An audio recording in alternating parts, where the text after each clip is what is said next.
l'info éco avec Capital. L'info pratique Capital, vous êtes actuellement à la recherche d'un nouvel emploi. Avant de vous lancer, voici une sélection de métiers dits d'avenir qui devraient le plus recruter en 2020.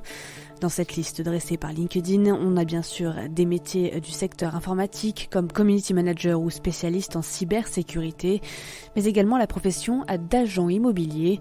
Pour mettre toutes les chances de votre côté, le réseau social professionnel précise aussi dans quelle ville et dans quel secteur retrouver ces métiers d'avenir. Si Paris domine le marché, des villes comme Strasbourg, Lille ou même Chambéry ne sont pas à négliger pour certains postes, retrouvez ce classement en détail sur notre site. Le chiffre du jour, 2590 €, c'est la somme dépensée en moyenne par un sénateur en frais de taxi en 2018, soit un montant total de plus de 900 000 € pour les 348 représentants de la Chambre haute du Parlement. Bonne nouvelle toutefois, le montant total des frais de déplacement, tous moyens de transport, ont légèrement baissé par rapport à l'année précédente. Cependant, le rapport sur les comptes du Sénat met également en exergue l'augmentation surprenante de certaines dépenses, explique Capital.fr. Ainsi, les frais de représentation de Gérard Larcher, le président du Sénat, ont par exemple augmenté de 48% en 2017 et 2018 pour atteindre 376 133 €. Le coup de gueule du jour peut être poussé par les automobilistes qui souhaitent se convertir à la voiture électrique. Une étude du cabinet Jato spécialisé dans les transports révèle que les prix de ces automobiles ont bondi de 42% depuis 2012.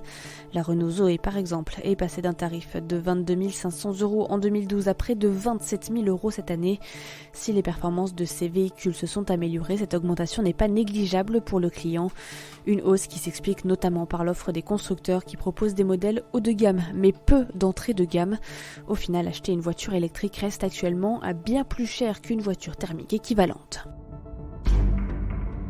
On termine avec l'Idol, au cœur d'une dispute entre ces marins et l'une des plus grandes fortunes de France. Ce yacht de luxe est la propriété de Thomas Leclerc, un quinquagénaire richissime et l'un des fils du fondateur de Decathlon. Depuis la fin de l'été, la 16e fortune de l'Hexagone s'est fait confisquer son jouet. La cause, les marins dénoncent les conditions de travail à bord du bateau. Selon des documents consultés par France Info, l'équipage d'origine philippine pouvait travailler jusqu'à 105 heures par semaine, sans aucun jour de repos, le tout pour un salaire de 250 € par mois, soit 3,40 € de l'heure. Le capitaine de l'Idol et son équipage réclament 2,2 millions d'euros à la société propriétaire du bateau. Une audience doit se tenir le 20 décembre prochain. C'était l'info éco avec Capital.